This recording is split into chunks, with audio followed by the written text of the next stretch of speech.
First, an excerpt from a novel. It took me quite a bit longer to realize that the aliens, time travelers, ghosts, monsters, and espers in those effects-filled good guys versus evil organization cartoons didn't actually exist. No, wait. I probably did realize, I just didn't want to admit it. Deep inside my heart, I still wanted those aliens, time travelers, ghosts, monsters, espers, and evil organizations to suddenly appear. Compared to this boring normal life of mine, the world of those flashy shows was much more exciting. I wanted to live in that world too. Unfortunately, reality is surprisingly cruel. No one got transferred to my class, I've never seen a UFO, when I went to places that were rumored to be haunted, nothing showed up. 2 hours of intense staring didn't make my pencil move a single millimeter, and glaring at my classmate's head didn't reveal his thoughts to me either.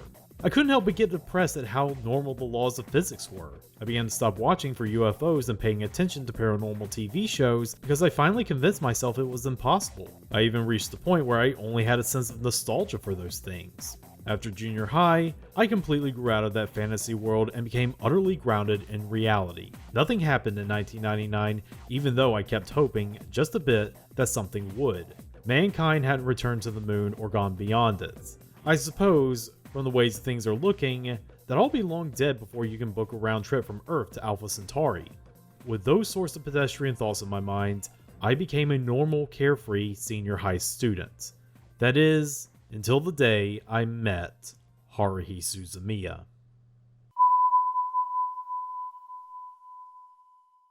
And now, a factual statement. The Melancholy of Haruhi Suzumiya is 20 years old. The anime known as The Melancholy of Haruhi Suzumiya is 20 years old. The anime The Melancholy of Haruhi Suzumiya, that was an adaptation of Ryu Tanikawa's popular light novel series, which first aired on April 2nd, 2006, is 20 years old. That's 2 of God's own decades for you millennial anime fans out there. A quarter of a lifetime for most people. By the time this year ends, The Melancholy of Haruhi Suzumiya will be the same age as The Departed, 30 Rock, Cars, My Chemical Romance's The Black Parade, Okami, and Lolcats. You don't want to face that fact, and I certainly don't want to face that fact either. For the longest time, Haruhi represented a line in the sand. To me, it was the clear divide between retro anime and modern anime. I bore witness to this anime taking over the global otaku internet for a solid 5 years. It felt like almost every anime that came after it bore some of the Haruhi Suzumiya DNA within their genetic code. It felt impossible that this anime would ever be considered old. That's right! She truly is an idiot. And, well, here we are 20 years later. The perception of Haruhi Suzumiya is much different now than it was 2 decades ago. Hell, even a decade ago. You ask the new gen about Haruhi Suzumiya, at best you'll get blank stares, and at worst you'll get comments about how it's that anime old millennials like. And, as much as I'm loath to admit it, the kids are right. We can't live in denial forever. The Melancholy of Haruhi Suzumiya is officially retro anime. But therein lies the silver lining. Because it is retro, that means I get to talk about it. And as it currently stands, Haruhi Suzumiya occupies an odd place in otaku culture. It's an important title for those who were around in its heyday, but it has yet to really become a timeless classic in the vein of Gundam or Evangelion.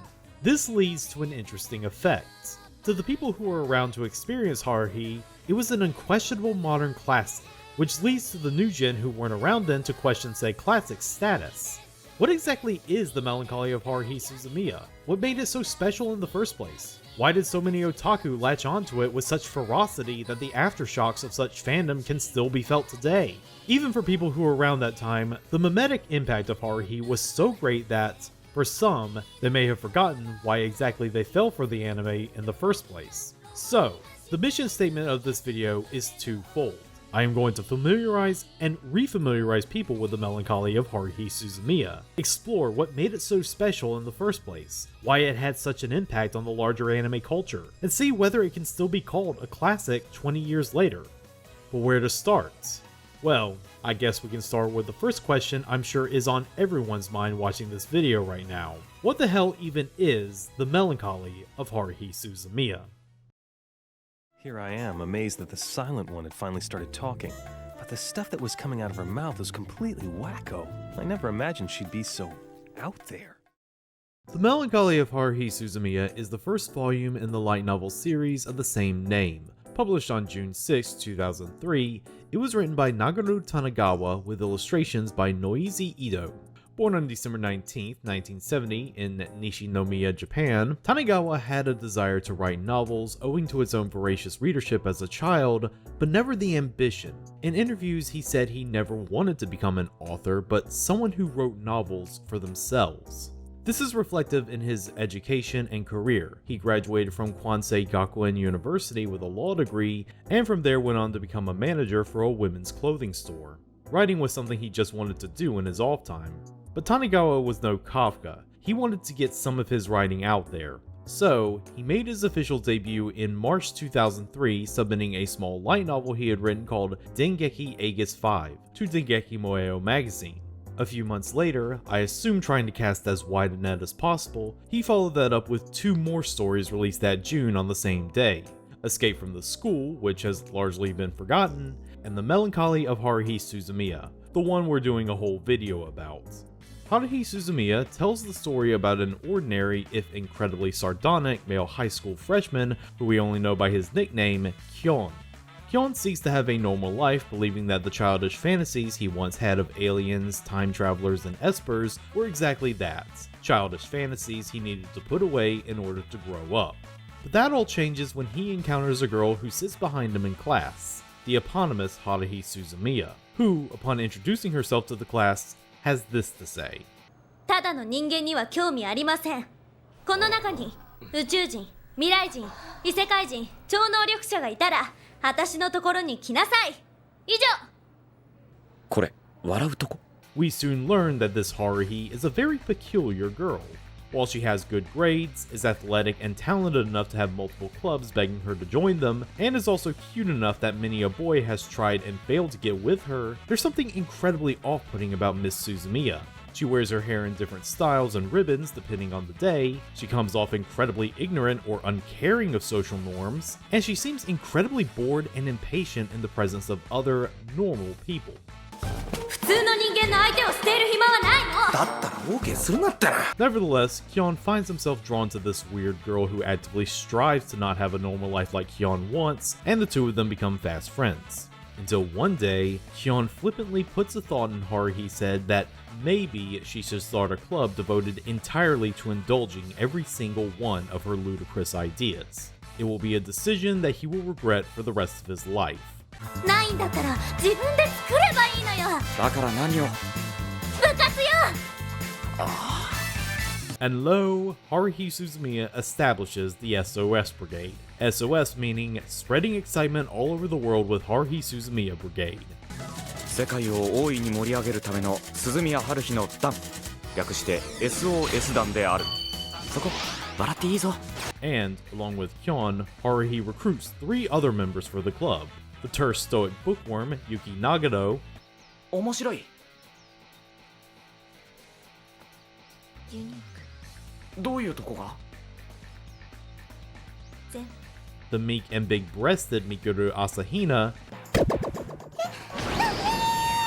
ちっこいくせにほら、私より胸でかいのよ。ロリ顔で巨乳。これも萌えの重要要素の一つなのよ。知らん。 and the fox-faced and unflappable transfer student Itsuki Koizumi. ああ、なるほど。さすがは鈴宮さんですね。 There, the 5 members join in their mission to do whatever Haruhi Suzumiya wants. Judging from this plot description, you wouldn't think that there'd be anything special about a high school slice-of-life comedy centered around indulging in impulsive weirdos' fantasies. Hell, the manga Katene Kaizo beat Haruhi to the punch 5 years ago with a similar concept. But herein lies the twist that becomes the hook. Big spoilers coming up, so be careful. It turns out that those 3 students Haruhi happened to drag into the SOS Club are not what they seem. Yuki is an alien interface sent by an unseen hive mind entity, Mikuru is a time traveler from the future, and Itsuki is an esper that works for a secret society. And they have similar missions, which is to keep tabs on Haruhi Suzumiya and ensure she stays happy and entertained. Because it turns out that Haruhi Suzumiya may actually be God herself who unconsciously warps the reality around her, and on the off chance that she gets too bored and frustrated with the humdrum existence of everyday life, she will destroy the world and remake it in how she sees fit. 彼女はまだ自分の本来の能力に気づいていない。ならばそのまま気づかぬよう生涯を平穏に送ってもらうのがベターだと考えているわけです。触らぬ神にたたりなしか。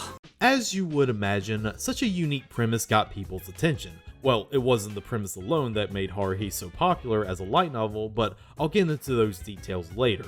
For now, it's important to know that Haruhi was an instant hit right from the get-go. When it was first published in the light novel magazine The Sneaker, it won the 8th Sneaker Grand Prize that year. The full-length novels and short stories about the SOS Brigade helped put that magazine on the map, to the point that you could even say that Haruhi, Mikuru, and Yuki were the mascots of that magazine for a short while. The Haruhi Suzumiya light novel series was the first Japanese light novel series to sell over 1 million copies, and even by its 10th and 11th volume, it was still breaking records. As of 2017, it has sold over 20 million copies worldwide, a record I don't think will be broken anytime soon. Even without all that hard data, you could tell Haruhi Suzumiya was a juggernaut because the turnaround time for the inevitable media mix was like lightning. The series got its first manga adaptation published by Makoto Mizuno in September of 2004, but that one got taken out of print after 8 chapters, either because Kadokawa was displeased with the liberties Mizuno took with telling his story, or because Mizuno was caught selling pornographic Haruhi doujin comics without Kadokawa's permission. Whatever's the case, it got replaced by a more faithful manga adaptation written by Gakuo Sugano that was published the next year. The manga helped an already big light novel series grow even further, but if popularity was really to explode, that would be the job for the inevitable anime adaptation, and Kadokawa had just the studio in mind. By this point in the mid-aughts, KYOTO Animation had already broken out from a simple subcontractor studio to a real up-and-comer with their work on Full Metal Panic's comedic spin-off Fumofu and the darker, grittier second season, The Second Raid. But it wasn't until 2005 that KYOTO Animation had their true breakout hit, their adaptation of Key's visual novel, Air, which became the best-selling anime title of that year. It was clear to anyone at Kadokawa that if they wanted a studio to do a proper adaptation of their massively popular light novel series where the main appeal is a cute but weird high school girl, this was the pony to bet on. On August 30th, 2005, the anime adaptation for Haruhi Suzumiya was officially announced, and 2 months later, it was covered much more extensively in the October issue of The Sneakers. And after a 7-month campaign to build up hype for the anime, it would finally air on April 2nd, 2006. And for the world of anime, nothing was ever the same again. And with that baffling statement, the name of the club was decided.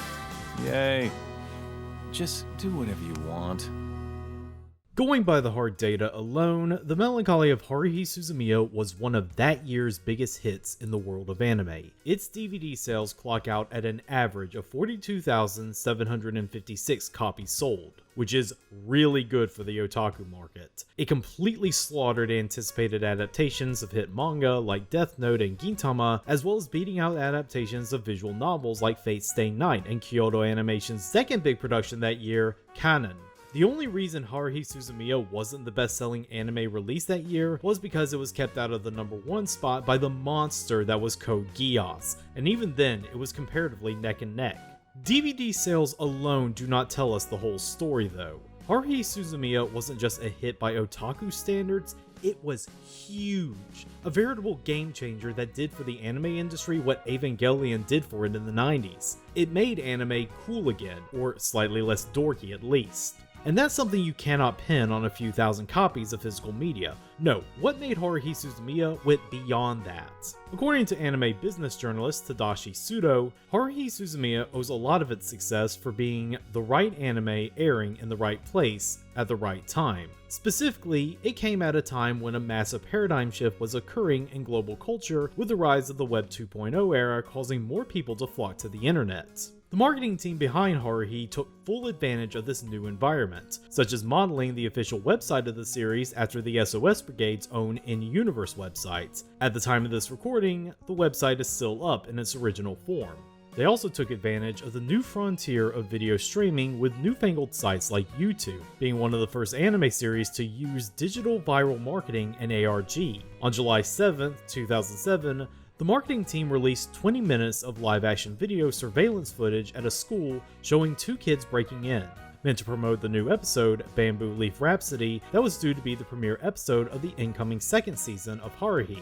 The season that wouldn't premiere until 2 years later, but we'll talk about that later. But the marketing team behind Haruhi did not make the series an unstoppable freight train alone. A lot of that momentum came from the fans themselves. With the rise of the aforementioned YouTube and Japan's own Nico Nico Doga, videos became a more widespread means to convey one's fandom. And with Haruhi, the best way to convey one's fandom was through a particular dance.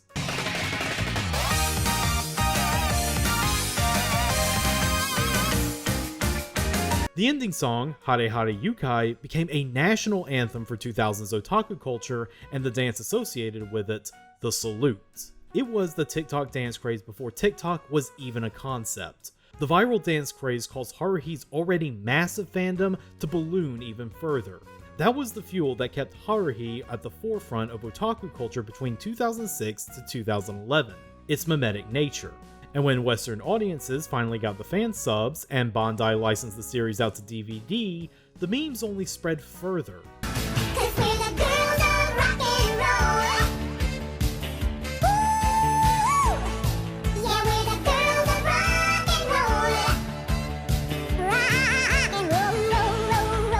If you were an otaku during the latter half of the aughts, Haruhi always existed in your periphery somehow. Whether it was through people declaring Haruhiism as their religion of choice on their social media profiles, or referencing the gag omake web spin-offs like Nyaru Shiruya-san. やあ、みくるみくる。スモークチーズの作り方とかわかるかい？ググれ。やろう。Haruhi was so popular among the global otaku contingent that not even the great anime crash of 2008 could put a dent into its momentum. When Bandai pulled out of the American anime market, Haruhi could have easily been one of those anime titles that fell out of print. But not only did the company Funimation swoop in to get the license renewed, Haruhi also became one of the first titles to hit it big on a former piracy website that was in the process of becoming a legitimate streaming network, a little website known as Crunchyroll. No other anime has benefited from such excellent timing of release like the Melancholy of Haruhi Suzumiya, it being one of the first to ride the wave of change that was affecting both the distribution of anime and the global culture, the right anime needed for the Web 2.0 era. But that just can't be it though. If Haruhi only got popular because of great timing, then that means it could have been any anime released that spring that would reap similar benefits. In another universe, I could be doing this video on Air Gear, or Strawberry Panic, or Magical Pokemon. Of course, I doubt an anime like the Melancholy of Haruhi Suzumiya, a show Anime News Network called in their 2006 Spring Preview Guide, one of the best new shows of the season, only got its status through luck. So let's talk about the anime itself. Sorry, what'd you say? Moe! Moe! This girl's a prime example of Moe. It's a rule that in stories with strange things going on, you need to have one Moe character. Someone with glasses or in a maid costume or anything fetishy. It's essential.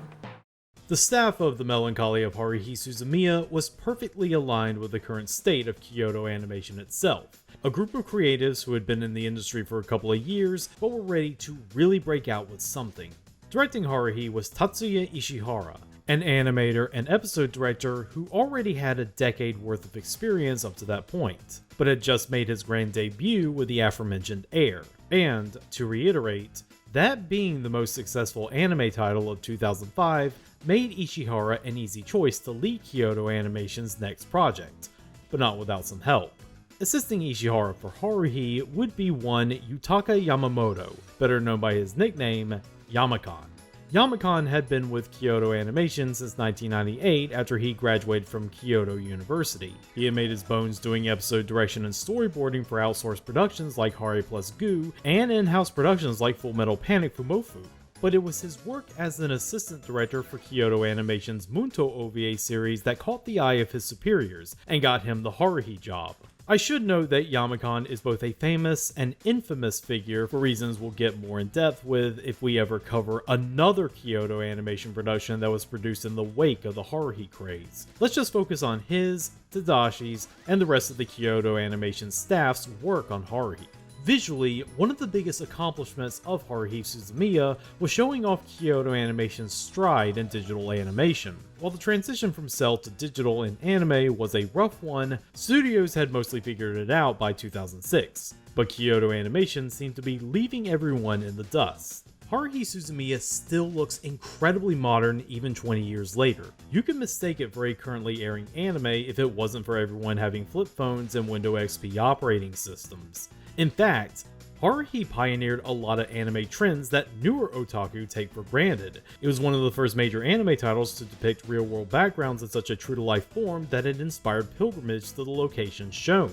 Both Ishihara and Yamamoto wanted to bring out the cinematic glory in a title that, in lesser hands, would have come off more as an unremarkable slice-of-life anime. The use of lighting and shadows make it feel like you are there with the rest of the SOS Brigade. They even nailed the look of footage shot on mid-aughts digital cameras by having the colors look grainy and washed out.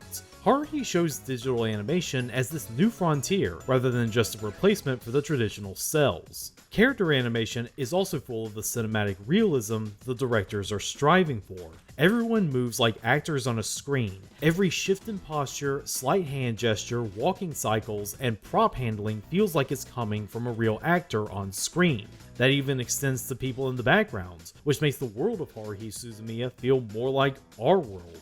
A vibrant, living, breathing world.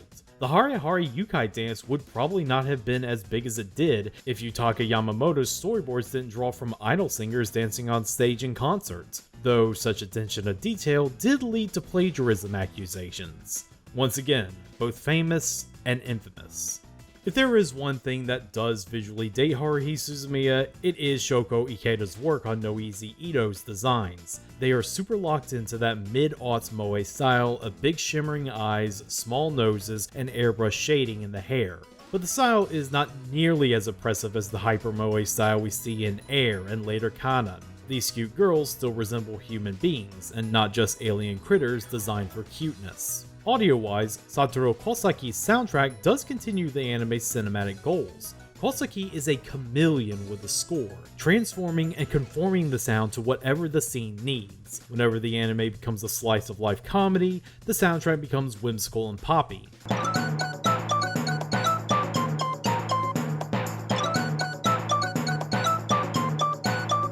Whenever it becomes action-heavy, distorted guitars straight out of a Sentai show light up the soundscape.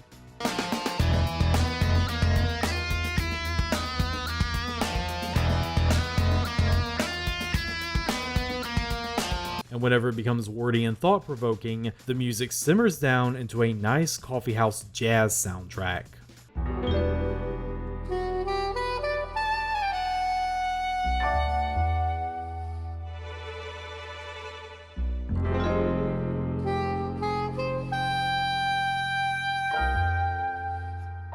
But therein lies the bigger question this video has yet to fully explore. What the hell even is the Melancholy of Haruhi Suzumiya? Even with the plot summary I gave a few pages ago, it doesn't seem to fit neatly into one genre of anime. So, what is it supposed to be?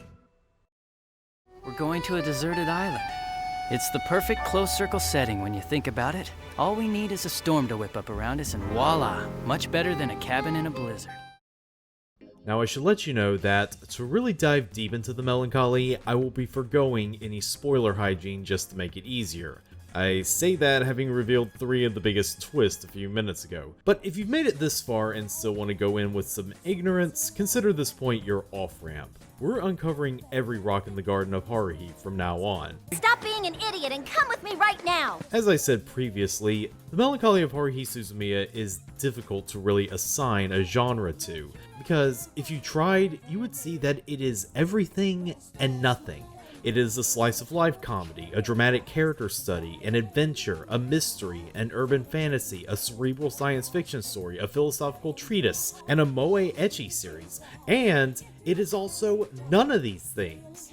The story of Haruhi Suzumiya begins with Kyon meeting Haruhi and getting drawn into her mad little world, with Yuki, Mikuru, and Itsuki falling into the world after him. So, you expect this to be a silly comedy series going forward. That is, until the other three pull Kyon aside and tell him, "Hey, I'm an alien. Hey, I'm a time traveler from the future. Hey, I'm a psychic who's part of a secret organization," etc. And that they've all been given similar missions to monitor Haruhi since she's connected to an anomaly that happened 3 years ago, and that was the start of when she gained her reality warping powers and essentially became God.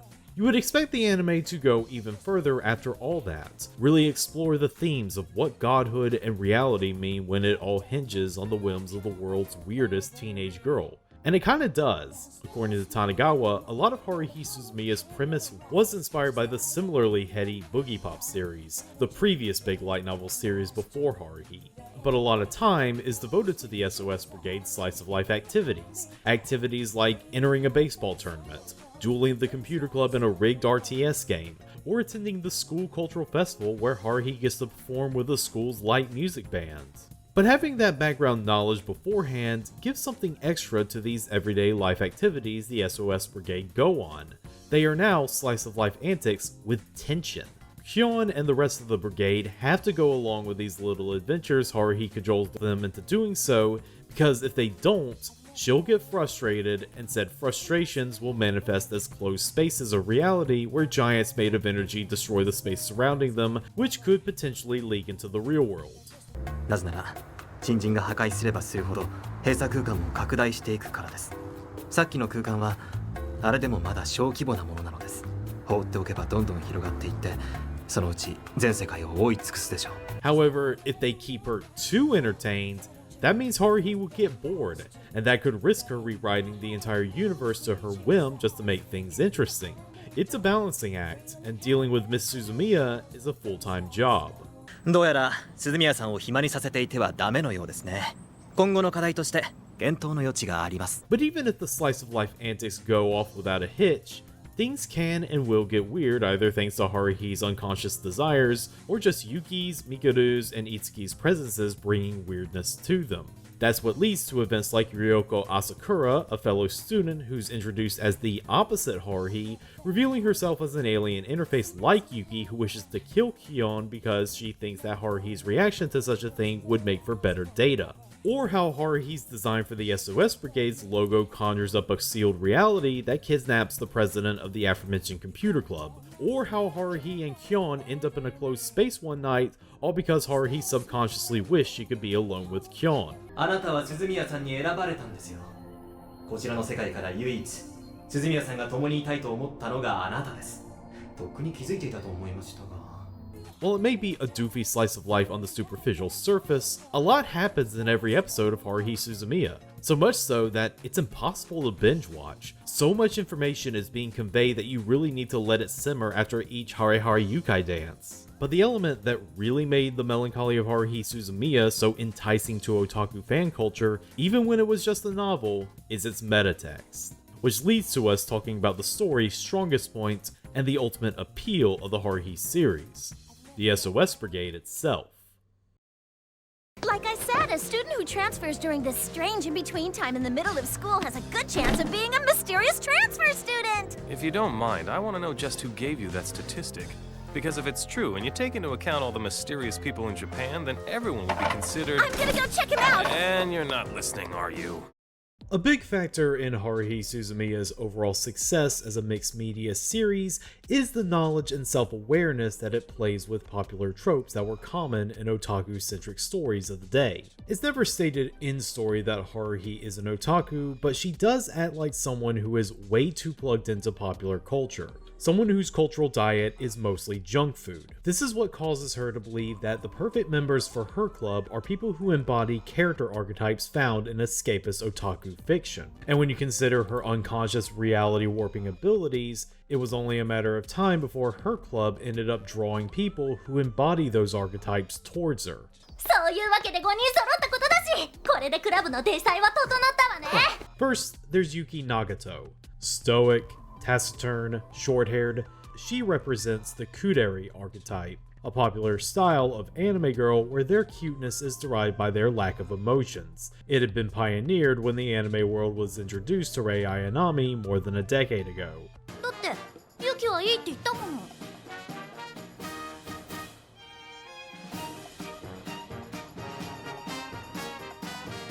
そう。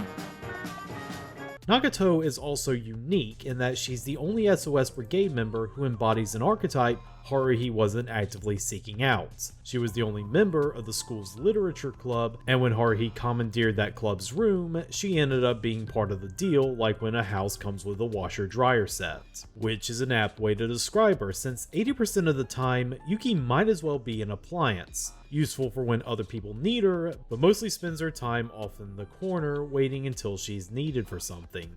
Which is fine by her. She would much rather spend all her free time reading one of her many books. And when she is called on to do something, it does result in some funny animation where Nagato does all her actions as mechanically and as passionlessly as possible. That does make sense for her since she's a computer, but we do see other interfaces like Yuki in the story, and they have way more personality. But Yuki's personality, or lack thereof, can be explained that her role in the SOS Brigade is, in her own words, an observer. 私の仕事は鈴宮春日を観察して入手した情報を統合思念体に報告すること。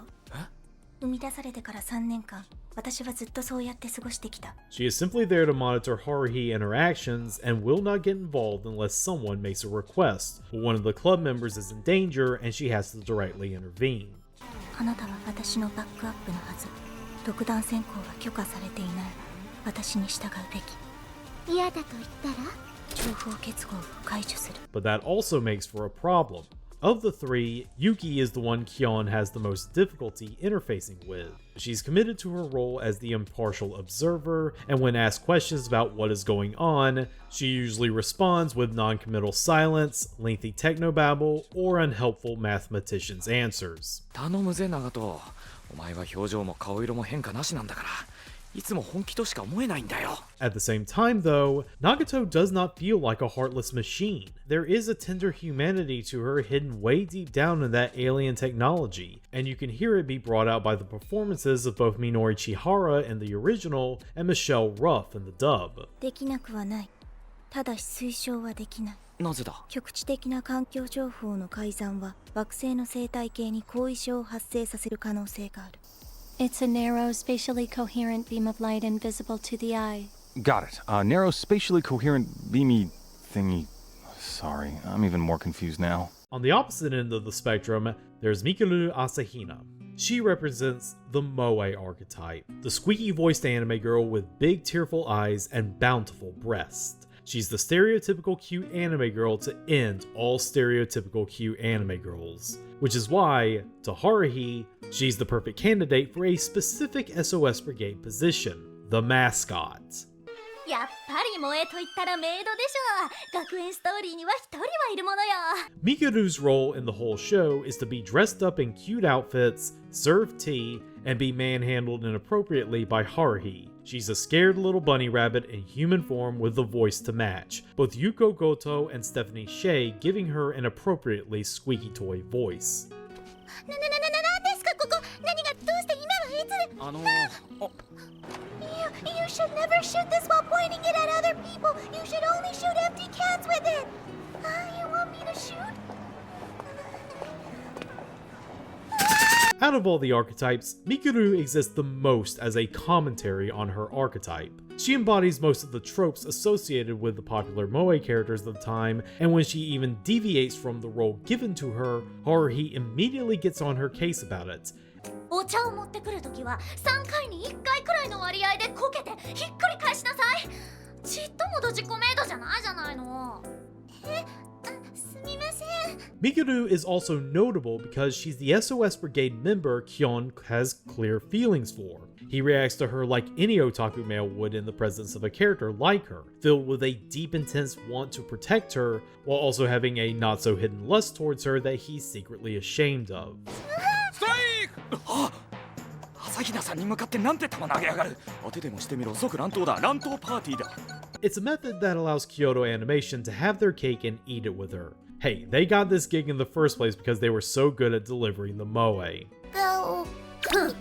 その口癖やめって言うてるやろ。 Asahina's role as the time traveler also serves as the commentary on the moe archetype. Most of what she's doing is at the command of her boss of a supposedly utopian future that can only happen if Mikuru is there acting as Haruhi's resident plush toy. This causes her to lack any real agency on her mission since she's acting on her superior's orders to a T with no room for deviation. And when Kyon tries to probe her for any details about her mission, she replies with, 禁則事項です。禁則事項です。禁則事項です。禁則事項です。 It gets even better when we actually get to see Mikuru's boss, and it's Mikuru's future self. An outspoken, confident, almost femme fatale version of her, pulling her past self strings to make sure everything goes as smoothly as possible. Mikuru is not allowed to have a will of her own. She herself makes it so.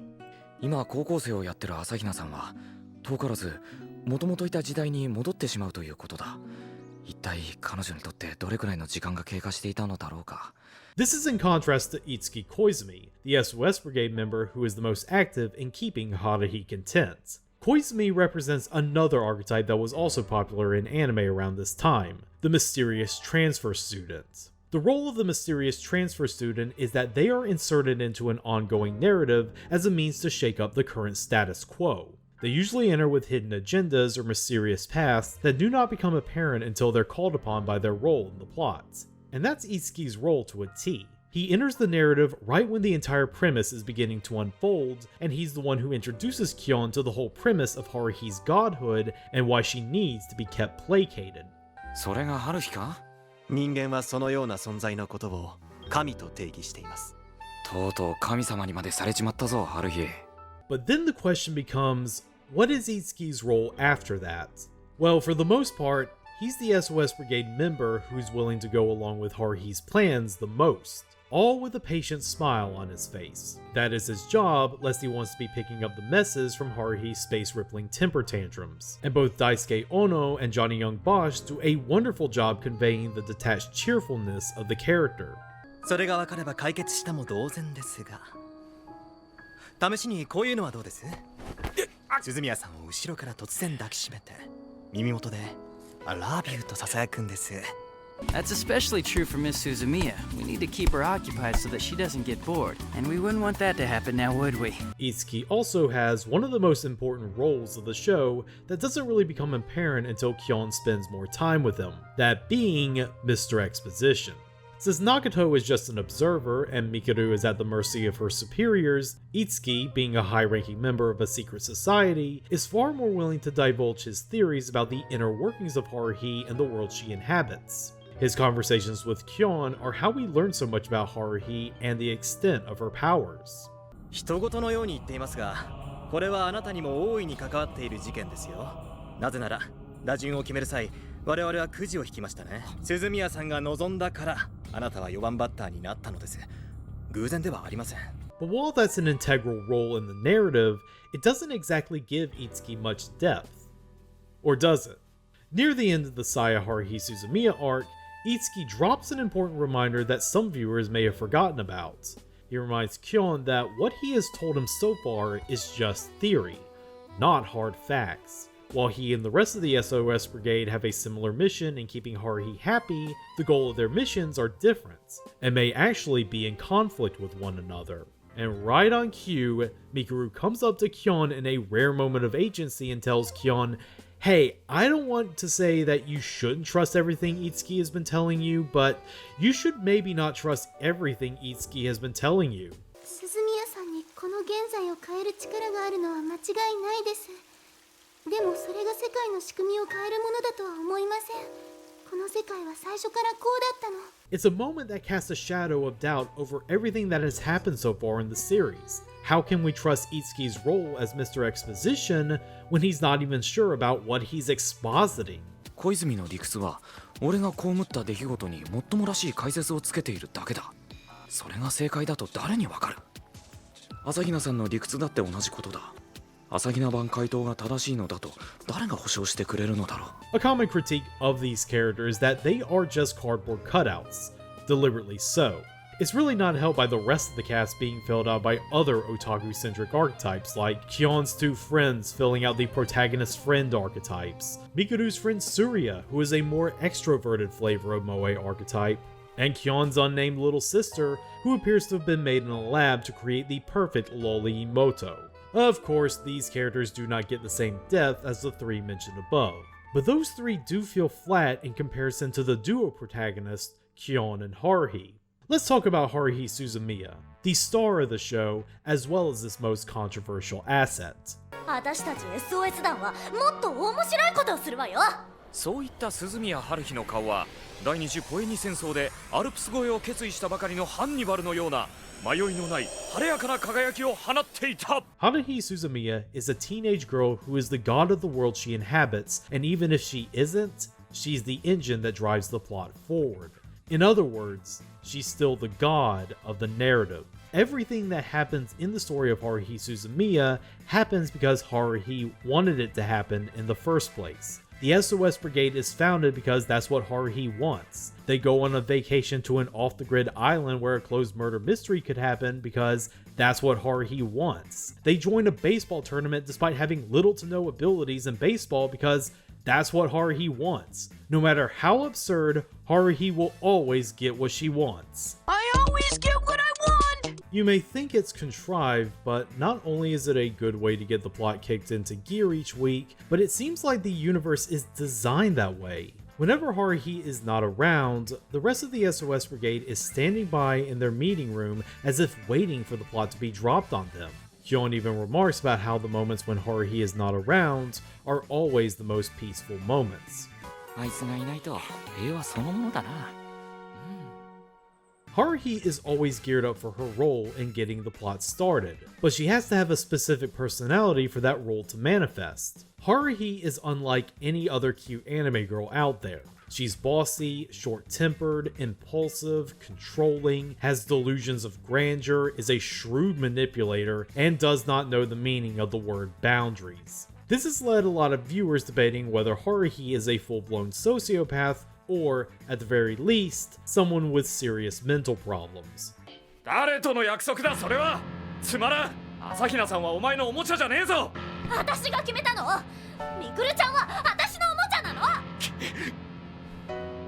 Her abrasiveness is sold perfectly by her voice actresses. English actress Wendy Lee does one of her career best playing Haruhi as the manic pixie dream girl with a hard emphasis on manic. A ball of energy that can't stop and won't stop. But in these times, we cannot sit and wait. We must find those good things even if we have to dig up every inch of this earth. So then, let's go search for them. For what? The mysteries of this world. By the way, can you believe she was 51 when she took this role? But she pales in comparison to Aya Hirano's career breakout performance. She gives Haruhi just the right amount of intensity that not only fits her character, but adds more layers to it. Lee plays Haruhi as a hyperactive anime girl, but Hirano plays her as a hyperactive anime girl who is dangerous. つまりね、みくるちゃんの通常形態は商店街の客引きバニーガールなのよ。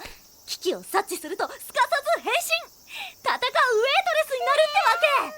どう？完璧でしょ？ Calling Haruhi a sociopath sells her character short though. Despite having all those prickly personality traits, a lot suggests that deep down, Haruhi is a good person. She's a great big sister figure to kids, she helps out the light music group when two of their members are absent on the day of the school festival, and when the brigade's island vacation suddenly becomes a murder mystery like Haruhi wanted, and a good amount of what she wants to do comes with a motive of sharing fun with the rest of the SOS Brigade, showing she does see them as her friends and not just playthings. The most insight we do get into Haruhi is her famous monologue about why she is the way she is. Her behavior stems from her going to a baseball game and seeing that massive crowd that surrounded her, the most people she had ever seen in her entire life at that point.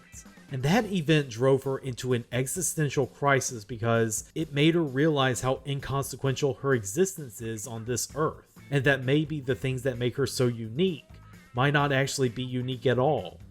そして世の中にこれだけの人がいたら、その中にはちっとも普通じゃなく面白い人生を送ってる人もいるんだ。そうに違いないと思ったの。それが私じゃないのはなぜ？小学校を卒業するまで私はずっとそんなことを考えてた。 Haruhi is a more complex character than people give her credit for, but she is not the protagonist of the series, even if her name is in the title. Finally, we get to Kyon, and he is the most interesting character to really probe, both in the story and outside of it. Kyon's role in the Melancholy of Haruhi Suzumiya is that of the everyman, the normal squishy human being dragged into this weird wild world of the girl who sits behind him in class. Both from the perspective of the novel and the anime, he is meant to be the perfect audience surrogate, a ridiculously average Japanese high school student who has resigned himself to an ordinary life, the perfect vehicle for jaded teenagers to project themselves onto. It's no surprise to learn that Kyon was the example of this type of stock light novel everyman. Kyon begat the birth of other protagonists of this type like Ryuji Takasu, Kiyomi Araragi, and many other blank slate protagonists the mostly male audience can project themselves onto. And like the others, Kyon can also be seen as a commentary on this trope that he's currently codifying. We don't get any real insight into his life beyond what goes on with the SOS Brigade, except for him having a little sister who doesn't even get a name. We don't even know Kyon's full name, or if the word Kyon is a part of that name. It's just a nickname people have been calling him for most of his life. Kyon's not completely bereft of character though. On the contrary, it's his character that was the light novel's greatest selling point. Kyon approaches every situation with a tired, cynical sense of sarcasm, and the narration of the novel is dripping with snark. What makes the anime such a great adaptation is that the unique narration of the books was implemented in the series by giving Kyon an internal monologue. 根性なしとかではない。ナンパしてるところを特定の誰かに見られたら困ることになりそうだとか、つまりだな。まあ、せいぜい文化財を楽しめ。普通にな。 They even adapted a key component of the books that makes Kyon an unreliable narrator. The novels tend to not differentiate between narration and the things Kyon is saying out loud. This is a little more difficult to convey in animation, where we can see when characters' mouths are moving, until you get to the moments where Haruhi responds to Kyon's internal narration. 春日が翌日長かった髪をバッサリ切って登場した時には結構俺は動揺した。 それにしたって俺が指摘した次の日に短くするってのも短絡的すぎないかおい It also makes the case that Kyon, for all his posturing about how he's an ordinary young man, is as much of a weirdo as Haruhi, just in a more understated way. These are personality traits that are brought to their fullest by both of Kyon's voice actors, Tomokazu Sugita in the original Japanese and Crispin Freeman in the dub. 何なんだこれは カナド馬でしょ。それは分かってる。そんなことはいい。 The only time I was able to see that much of her body was when she was cosplaying as a bunny girl. And that other time when I peeked in as she changed, which wasn't my fault. I never saw any moles because I never made it a point to go looking for them. Both have different strengths though. Sugita is good at conveying Kyon's tired deadpan voice. この日一日中、春日のダウナーな不機嫌オーラを背後から浴び続けた俺は、山火事をいち早く察知した野ネズミのように物質棟へ避難した。 While Freeman is good at laying on the inherent weirdness of Kyon's narration. Damn, that's annoying. Guess I'll go and ogle Miss Asahina for some comfort. I knocked on the door, fully expecting Miss Asahina's voice to call out a wispy, yes, in reply. Come in. Kyon's not there to just be the snarky observer, however. He plays the most important role there is in the story. Kyon is the person Haruhi is the closest to. The reason why the other three brigade members let him in on what their plans are is because they need Kyon to act as their conduit. Haruhi is an unpredictable being who cannot be controlled, but Kyon can at least steer her in the right direction. Kyon has way more influence over Haruhi than either he or she even realizes. During the Saya Haruhi Suzumiya, weird happenings manifest during the shoot, like cherry blossoms blooming in September, passenger pigeons no longer being extinct, and the cat they're using as a familiar for Yuki starts talking. ご苦労だったな。後で猫缶をおごってやるよ。それとも煮干しがいいか。どちらでも構わない。That's because, according to Koizumi, Haruhi is beginning to confuse fiction with reality the longer the shoot goes on. And how does this get fixed? By Kyon suggesting to Haruhi to make a disclaimer at the end of the movie that states it is a work of fiction and that any similarities to reality are pure coincidence. この物語がフィクションであり実在する人物団体ねえ京 Kyon has so much impact over Haruhi's actions that there has been debate over whether Kyon is God and not Haruhi. While the world seems to bend itself to Haruhi's will, it also seems to coalesce around Kyon. He's there for nearly every important event of the story, up to including time traveling back to 3 years in the past and helping a young Haruhi draw signs on campus. This event is what inspires Haruhi to attend North High and meet Kyon in the first place. 似たようなことをしてるやつに覚えがあっただけさ。へえ、ぜひ知り合いになりたいわね。北高にそんな人がいるわけ？まあな。北高ね。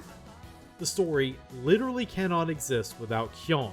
If Haruhi is the engine that drives the story forward, then Kyon is the fuel. The Melancholy of Haruhi Suzumiya is a work of surrealist metafiction, using the common roles seen in otaku media and playing with them in a way that went beyond simple winking and nudging.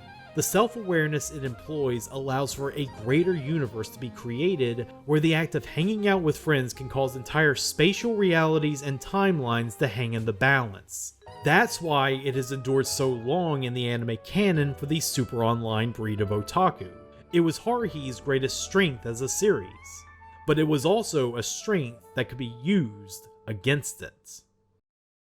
And yet, having witnessed this phenomenon, I now find it difficult to believe in such a thing.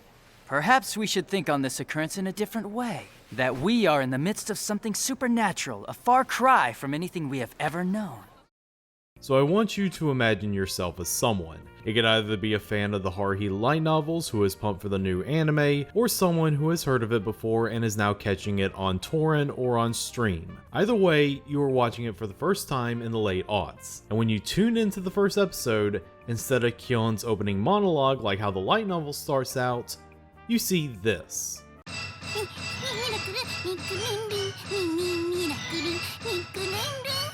Another thing that made KyoAni's adaptation of Haruhi Suzumiya so memorable in the eyes of many is that, through a decision by director Ishihara, the 14 episodes that had been produced for the season would air out of order, in a sequence that was officially dubbed the Kyon Order. The 6 episodes that made up the first novel storyline would be intermixed with episodes based on one-off chapters from future light novels like The Boredom of Haruhi Suzumiya and The Day of Sagittarius. And in the next episode previews, Haruhi would give a number that placed the episode chronologically in the plot, before being corrected by Kyon, who numbers the episode in which they are aired. And if you assemble the episodes by the number Haruhi gave, you would get the Haruhi Order. 違う。この人に学習機能がないんですか。次回鈴宮春日の憂鬱第7話ミステリックサイン。解決編しないの？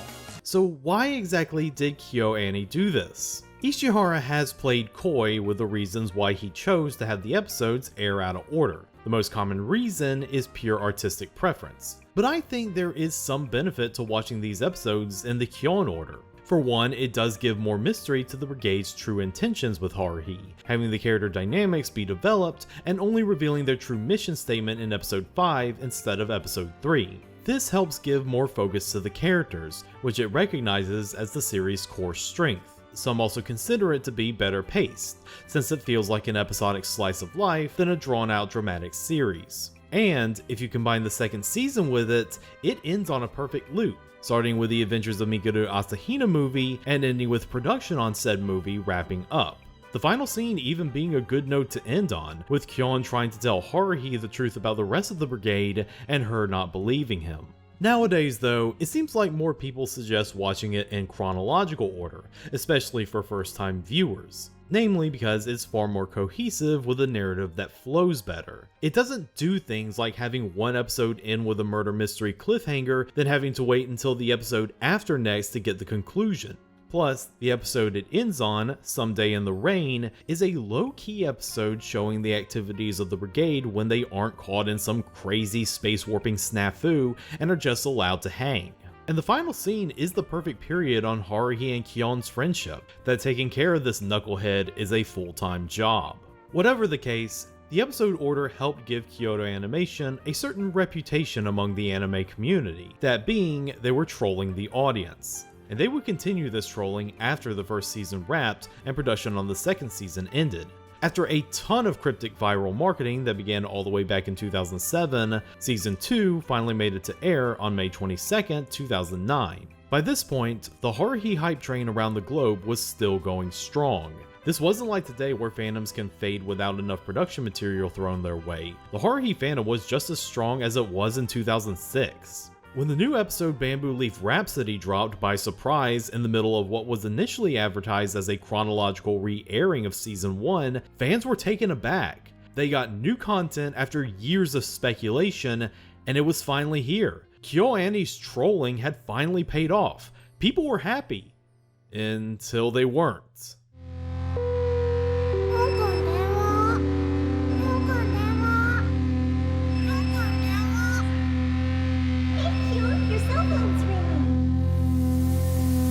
The next week, the Haruhi episode Endless 8 made it to air. Based off of a short chapter from the Rampage of Haruhi Suzumiya, it tells how Haruhi plans out an entire fortnight of activities for the SOS Brigade to do to get the most out of their summer vacation. But by the end of it, even though they checked everything off their list, Haruhi is left wondering if they actually did everything. This wondering causes time to loop on itself all the way back to the beginning on August 17th, 2 weeks later. According to Yuki, this has happened 今回が 15,532 回目に該当する But Kyon figures out the thing needed to snap Haruhi out of this seemingly eternal loop, doing their homework, and life goes back to normal. For now. The anime does something a little different. The first episode airs with detailed scenes of each activity the brigade gets up to in their summer of fun, but it does end on a cryptic note of Kyon wondering if he had forgotten something. The second episode plays roughly the same as the first, only now Kyon has some vague feeling of deja vu right up until we get a scene midway through where the rest of the brigade sans Haruhi gather to learn that they are indeed trapped in a time loop and have been for what amounts to centuries. 15,498回。長戸はそう言った。かける2週間で、約594年分だ。 And the episode ends with Kyon trying but failing to yell out the word that will get Haruhi to break the loop. Initially, people, especially fans of the light novel, praised this direction, expanding the narrative of the text to give audiences the off-putting feeling of what it's like to unknowingly be trapped in a time loop. And it was going to be even better when the next episode aired, and all was resolved in the third episode of the arc. 何かがおかしい。なんとなくそんな気がした。 Sorry, the fourth episode. 何かおかしい。なんとなくそんな気がした。 The fifth episode of the arc. 何かおかしい。なんとなくそんな気がした。 The sixth 8 episodes. 8 episodes of the same events happening back to back to back. And while there were differences like changes in boarding, wardrobe, expansions of certain scenes, and some lines from Kyon, 脱皮した蛇の気持ちがよくわかるな。パージしたバージェの気持ちがよくわかるぜ。ビーム受けた0号機の気持ちがよくわかるぜ。 these are largely the same episodes happening 8 times in a row. And needless to say, after waiting 2 years for more Haruhi and seeing that 60% of the new season was going to be devoted to this social experiment, fans were pissed. I'm not going to get too far in the weeds about how fans reacted to Endless 8 when it aired. Fellow anime historian Red Bard does a far more detailed timeline of the Endless 8 saga and its global fan reaction in this video here, so check that out after this video. But the long and short of it is that people felt ripped off by the second season. The My Anime List rating for Haruhi Season 2 went from a top 20 spot at the beginning to a spot in the quadruple digits by the end, and the anger went beyond the fans. There were accounts from anonymous KyoAni animators to Aya Hirano herself grousing about how frustrating this direction was to implement. The dub actors were very upfront about how miserable doing voice work on this arc was. How brave of them to do something like that, first off, you know, and it kind of makes sense that it's in that whatever, like it's just Time alternate, warp. yeah, and just going, and so it's kind of makes sense, but then, yeah, as we were dubbing it, it was like, man, it's the same line. The same line over and over. Yeah. And at Otakon 2009 that year, former unit director Yutaka Yamamoto took advantage of the fact that he no longer worked at KyoAni, long story there, and offered his sincerest apologies to the fans. ですから、もう言ってしまいましょう。もう覚悟はしていたので言っておきます。もう、制作委員会 SOS さんを代表してこの場でお詫びしたいと思います。申し訳ない。So I'd like to say, as a representative of the SOS Brigade Production Committee, I apologize.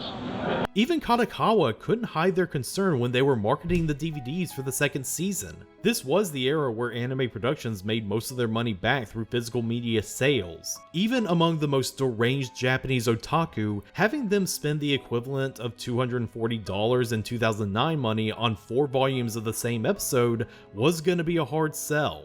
And this is some personal bias leaking through, but I think what made the reaction to Haruhi worse was the fact that 2009 was considered a comparatively mid-year for anime, with the big hits that year of K-On! And Bakemonogatari being just as divisive as Endless 8 in the discourse. People had pinned their hopes on season 2 of Haruhi to salvage what they saw as an underwhelming year. So the question remains, did Endless 8 kill the Haruhi Suzumiya series? Well, of course it will. I am the director, after all. Everyone knows it's gonna be awesome. I certainly don't need you to tell me that. No, it did not. Endless 8 did not kill the Haruhi series. But why did it even happen in the first place? It turns out the reason why production on season 2 took so long is because the initial plan was to adapt the Disappearance of Haruhi Suzumiya novel. But once that got to the scripting and boarding process of the story, the Haruhi staff learned that the story could not be contained within an episodic television format. So, it was decided that the Disappearance would be turned into a movie that would be released in 2011, and it deserves its own video discussing it honestly. But that left them with 14 episodes to fill, and they had a story they could adapt that involved time loops. So maybe it was an idea that was crazy enough to work. Well, judging from the reactions of the time, it didn't. But while Endless 8 has entered the Hall of Anime Infamy, there wasn't that much damage seen in the aftermath. Despite Kadokawa's concern, the DVDs of Season 2 sold well enough, but still not to the level of Season 1's. And 17 years later, there has actually been some people saying that Endless 8 was actually a stroke of genius, helping you feel the pain and frustration Kyon felt when he couldn't reach the words he needed to say to Haruhi week to week, only to feel the triumph when he finally figured out what to say. I can see it. And the above mentioned Disappearance movie was a massive hit both critically and commercially. Being that it was released 2 years after the Endless 8 fiasco, the reception showed that there was no hard feelings to be had. So why has Haruhi fallen off in the culture? The most likely answer is that we didn't get more after Disappearance because there just wasn't enough material. Tanikawa likes to take his time when writing the novels, and it's gotten truer as time goes on. This has made the release of any new Haruhi novel feel like a special event, which is probably why it has stayed semi-relevant in its home country. But now it's been 15 years since the last Haruhi work. Surely there's enough material for KYOTO Animation to work with, right? Well, the KYOTO animation of 2 decades ago is very different from the KYOTO animation of now. While they still do adaptations and Ishihara still works as their biggest director, they've got a lot more franchises to help bring in the big bucks. Why do another season of Haruhi when it could be much more lucrative to do another season of Sound Euphonium, or Miss Kobayashi's Dragon Maid, or adapting a manga or novel that hasn't been done already? Plus, I doubt any other studio could capture the magic that Haruhi had. In 2015, Satellite produced an adaptation of the Haruhi spin-off, The Disappearance of Nagato Yuki-chan. And while that has its share of fans, you can tell from the clips that it is kind of the standard slice of life anime that Ishihara and Yamamoto were trying to avoid. Not helped by seeing 2000s moe style characters in the softer moe style of the 2010s feels off somehow. This brings us to another reason Haruhi fell off. Time. As much as I would like to say that this anime is a timeless masterpiece, it has so much of its roots in 2000s anime culture. So much of the archetypes portrayed in this anime don't really exist anymore, or if they do, they're in a totally different form. And that's not even getting into the material that present-day audiences might not jive with. Hell, even past-day audiences didn't jive with it. We can also posit that Haruhi was a pioneer of online fandom in a way that ultimately harmed it. A common critique I see about modern fan culture is that people treat the work they are fans of as less a piece of art to meaningfully engage with and more like an entry pass to get into the club. Something's popular on the internet, so I better watch or play it in order to get in good with these groups of people. Haruhi may have been the first to do that. People saw other people making memes about an anime girl being God or doing an elaborate dance in a public space, and they wanted in. Watching the anime was not the goal, but a path to a community. So any actual discussion about the anime itself got lost among the memes. But there's a silver lining. The elements that could possibly doom Haruhi Suzumiya to obscurity are becoming key to a possible resurgence. 2000s nostalgia is all the rage at the time of this video, thanks to the good old-fashioned nostalgia cycle. And what better way to recapture the feeling of that decade than one of the best anime of that decade? Haruhi Suzumiya still exists as a reference point for young millennials who were too online at that time, and zoomers who want to experience an internet era that only exists as a vague memory for them. It's too early to tell, but I'm definitely beginning to see signs of a rediscovery and reappraisal of Haruhi on the horizon. Definitely have seen more Haruhi fan art in the past year since 2012. And it should be rediscovered. The Melancholy of Haruhi Suzumiya is a postmodern anime masterpiece. It's a big meta celebration of otaku-centric media without having to rely on a plethora of references. And even if you don't get the meta commentary at play, it's still an interesting science fiction slice of life comedy mystery that draws you into the strange reality-bending world of one high school girl. There's a reason this anime got memetically popular in the first place. It's a good anime. Even if it does feel like it ends with more stories to tell, it's still an enjoyable ride nonetheless. Yes, even Endless 8. So as we reach the 20th anniversary of an anime classic, go beyond the memes and see the world made in the image of Haruhi Suzumiya for yourself. What you'll see is simply godlike.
I forgot to recreate the glasses.